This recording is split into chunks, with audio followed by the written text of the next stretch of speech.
معصوم ارشاد فرماتے ہیں کہ جو بندہ کسی قبر پر جا کر ہاتھ رکھ کر 7 مرتبہ سورہ قدر یعنی انا انزلنا کی تلاوت کرتا ہے تو اس کی برکت کی وجہ سے، سورہ قدر کی عظمت کی وجہ سے، جو بندہ کسی قبر پر ہاتھ رکھ کر 7 مرتبہ سورہ قدر کی تلاوت کرتا ہے، اللہ پڑھنے والے کو بھی بخش دیتا ہے، صاحب قبر کو بھی بخش دیتا ہے۔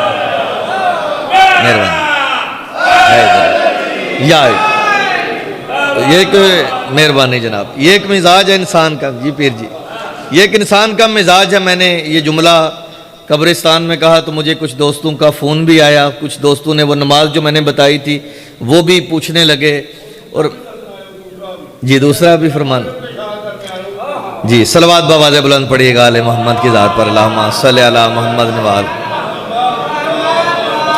چونکہ میں ایک طالب علم ہوں تو میں طالب علمانہ ہی بات کرتا ہوں کہ دوسرا علامہ مجلسی علیہ رحمہ سے جو روایت تھی کہ شب جمعہ جو بندہ 2 رکعت نماز پڑھتا ہے، جس میں پہلی رکعت میں سورہ الحمد کے بعد سورہ قدر کی تلاوت کرے، دوسری رکعت میں سورہ الحمد کے بعد سورہ کوثر کی تلاوت کرے، جب وہ بندہ کسی مرحوم کا نام لے کر یہ 2 رکعت نماز ہدیہ بھیجتا ہے تو یہ علامہ مجلسی فرماتے ہیں کہ وہ بندہ جس کے لیے اس نے یہ نماز پڑھی ہے، 70,000 فرشتے،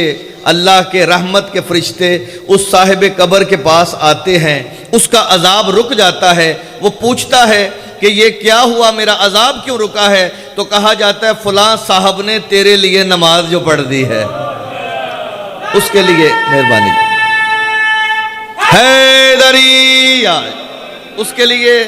اس کے عذاب کو رک جاتا ہے۔ کہتے ہیں سارے پردے ہٹ جاتے ہیں، وہ بندہ قبر والا اس صاحب جو مصلی پہ بیٹھا ہے اسے دیکھ رہا ہوتا ہے، اور دیکھ کر یہ کہتا ہے تو نے مجھ پر رحم کیا ہے، اللہ تجھ پر رحم کرے۔ کتنی عظیم عبادت ہے، مہربانی جی، مہربانی جی۔ یا کتنی خوش قسمتی ہے کہ ایسی باتوں پر بھی کتنے خوبصورت انداز میں توحید کا نعرہ بلند کیا جا رہا ہے۔ توجہ جی، جتنی محبت ہے اتنا پڑھتے جائیں جناب۔ اگر تو ماشاءاللہ ویسے تو ہمارے ہاں جیسے ہم کو عبادت کرتے ہیں تو کلی طور پر ہم مرحومین کے لیے کر دیتے ہیں، لیکن اپنی اپنی محبت ہے۔ اگر بندہ چاہے کتنے کے مرحومین آپ انگلی پہ گننا چاہیں تو آپ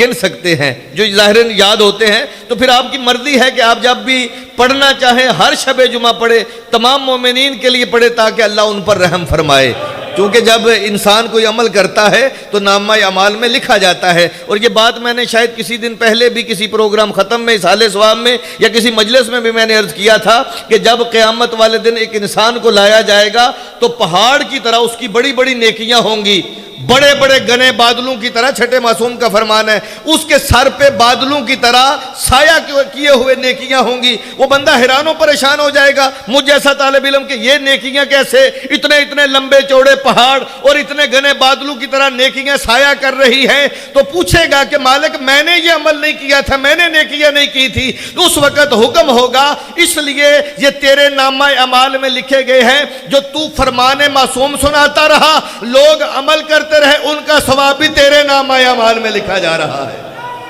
مہربانی جی، حیدری۔